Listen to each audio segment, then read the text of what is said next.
Welcome to the Firing Squad Podcast, where four guys talk about blazing hot topics that they discuss when no one else is around. No fluff, no bull. They tell it like it is. And now, here is the squad.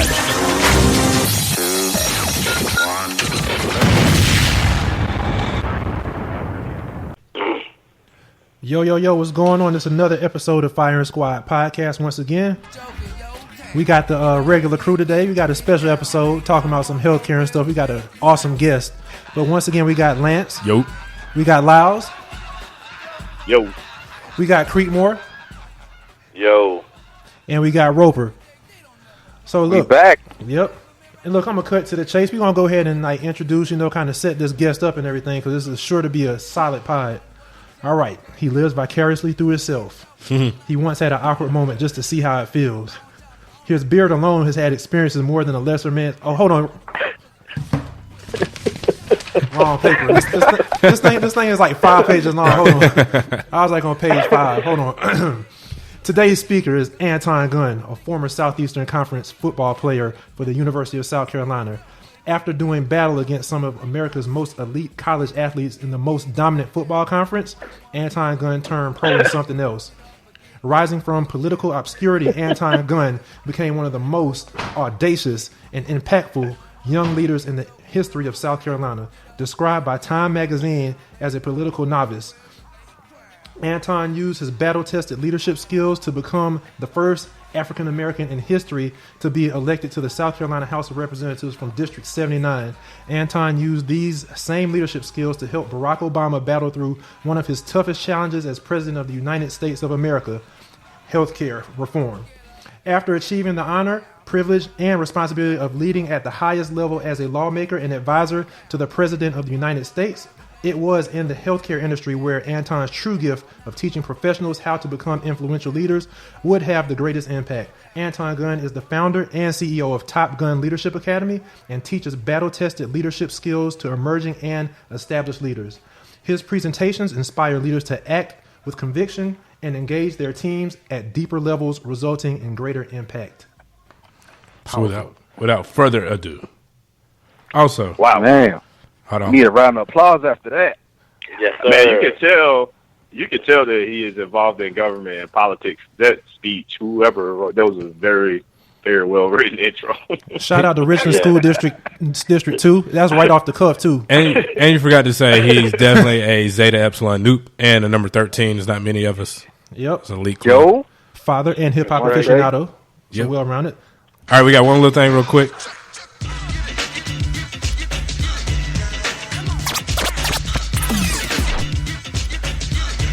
What is he playing? You have to leave it back. All right. Gun. Fight the power. Gun, what's up, bro? Gotta be. Hey, man. How y'all doing? What's up, guys? Good, man. Well, brother. We've been wanting to have you on for a little minute, but we thought the first time that Cheeto, which is president, I'm not even gonna say president, Trump wanted to pass his 45. health care. Yeah, number 45 passed the health care 45. legislation, and it didn't go through. We were gonna have you on then because it was hot, and then we thought it was gonna be dead forever, and then lo and behold, a couple weeks later, it's back on, and you are an expert at healthcare and everything that has to do with it. So we want to have you on to educate us and our listeners. Well, I'm happy to be on with you. Healthcare, I know a lot of people think it is hot and it's cold, but it's always hot because if you got life or breath in your body, then every day of your life you're getting older, which means you have a chance to get sick, injured, or hurt, and you're going to need healthcare at some point in your life. And so it may not be your time to focus on it today, but it might be somebody else's time to focus on it today and yours tomorrow. So it's something that we all need to be fully aware of what's going on and how it may impact us, particularly if you're an entrepreneur and you're in business for yourself. It's critical time to be paying attention to what's going on in healthcare. So I guess the obvious question is, how did you, because when you graduated from Carolina, what was your first career profession? What was your first?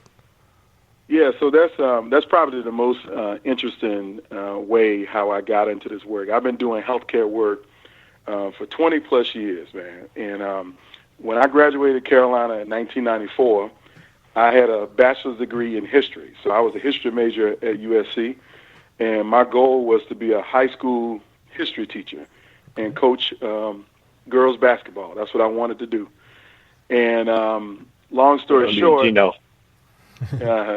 long story short, man, is just I struggled to find a job because it was a recession in 1994, and in South Carolina they only paid teachers $23,000 a year, and I felt like I was worth more than $23,000, and so I didn't become a teacher. And I ended up getting a job at a small nonprofit organization called South Carolina Fair Share. It was based in Columbia, and what it was a nonprofit that did grassroots community organizing, and they basically organized low-income grassroots people to stand up and fight against political and social injustice that were impacting them. So if you know anything about payday lending in South Carolina and title loan companies, when I was 23 years old, I was fighting to try to change laws in South Carolina to outlaw payday lending and make it illegal, or make it less harsh on low-income families. But the reason why I was hired by Fair Share was not to do payday lending. They hired me and gave me the job title. In 1994, my job title was Healthcare Reform Coordinator. Dang. Wow. So when I was 23 years old, years old, my job title was Healthcare Reform Coordinator. Now, what did it mean in 1996? Well, in 96, it wasn't no Obamacare, it wasn't no Trumpcare, but it was managed care. And so a lot of people know if you got an HMO now, HMOs didn't exist before the late 1980s. And so in the late 1980s in California, these HMOs started popping up. And it was basically insurance companies telling people you can only go to the doctor 5 times a year. And if you go 6 times a year, then you're going to have to pay a lot more. And so insurance companies started changing the rules and expanding HMOs all across the country. And so when they started coming to South Carolina, it was around the mid-90s. And most people weren't even fully cognizant of what an HMO was, much less how to use your health care the right way. So my job was to go door to door and to ask people, do you have health insurance coverage? And if you did, find out if they had an HMO. But more times than not, I was knocking on doors in the projects where people didn't have no coverage. So I would then ask them questions. So what happens to you when you get sick? If you don't have no health insurance coverage, what happened to you? And I would hear these horror stories of people who couldn't go to the doctor because they didn't have a copay, didn't have insurance. Their kids didn't have insurance. Wow. Their mom didn't have insurance. And so I said, so what happens when you get sick? And then I would learn in every community, I would hear this same story. They would talk about that if I was poor, there was only one hospital that would accept me. That if I was in Richland County and I got hit by a car, I got shot, stabbed, had a heart attack, or I got a severe cold, the only place I could go was Richland Memorial Hospital. But if I wanted to go to Baptist, if I wanted to go to Providence, they didn't want poor people there. And so I learned that in healthcare, there's tremendous disparities. And not that those hospitals would turn you away, but you can tell when somebody don't want you in a place. Just like when you walk into a restaurant, you know when somebody don't want you there. And so at 23 years old, I began understanding the healthcare system from top to bottom and working to try to change it to make it fair and equitable for people who either uninsured or underinsured who needed services but many times wasn't getting adequate treatment or excellent treatment or had insurance companies that was trying to screw them over. Gotcha. So in 2008, is that when President Obama appointed you? It was to a role in Atlanta, right? I think it was in Atlanta. Yes.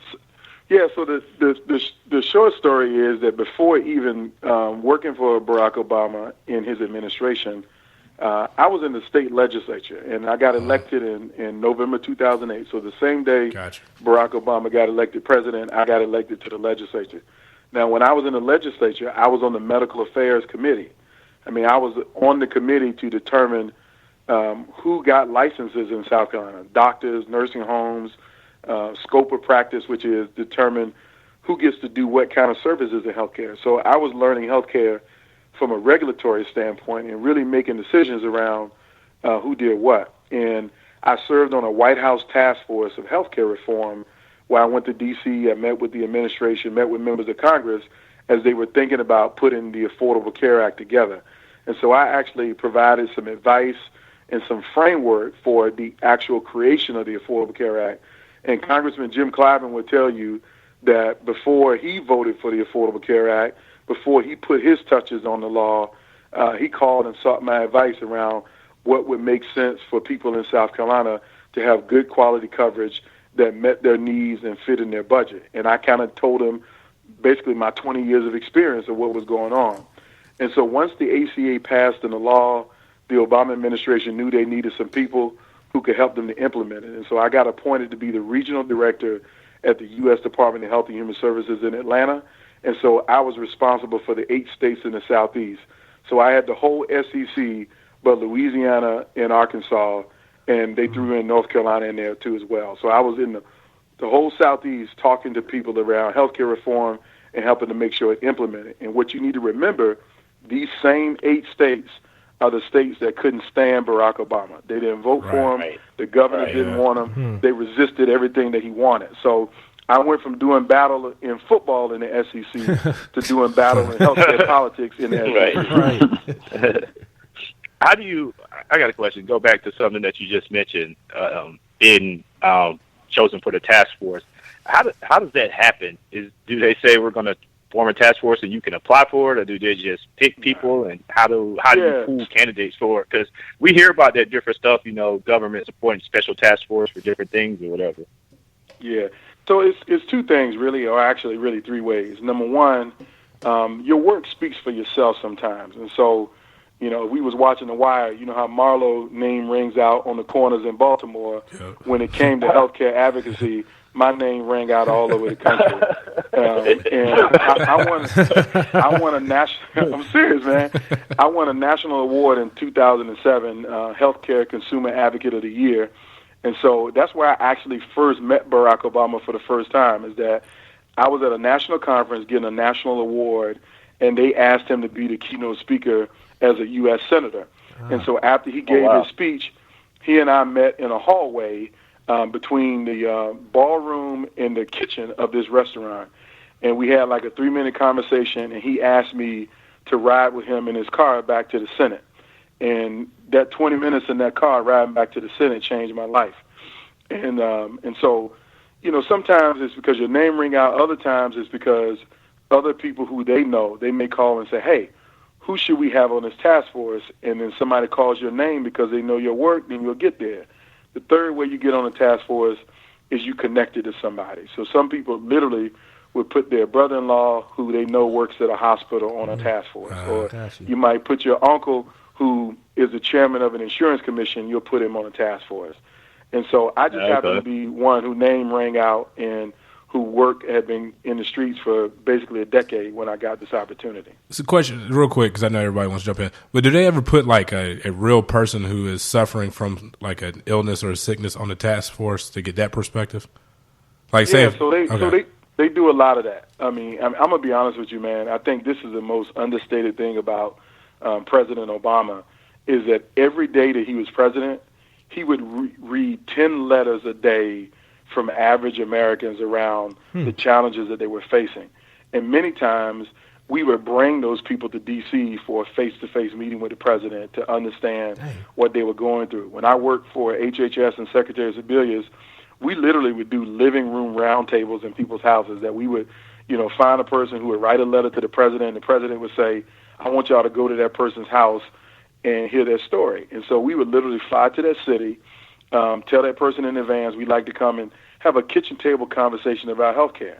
And they would invite their neighbors, and we sit around the table and talk about, we look at people's medical bills and see what they would be in charge and see what they couldn't afford to pay. And so when we talked about healthcare reform, this wasn't no fly-by-night, off-the-cuff, platitudes about this thing. It was real people who lived it. And personally speaking, I got several personal stories about healthcare. Like most people don't know that I had to pay for the birth and delivery of my daughter out of my own pocket because I was denied health insurance coverage for my wife's pregnancy and maternity. So I spent $17,000 of my own money to have a healthy baby in 2004. What? Wow. I got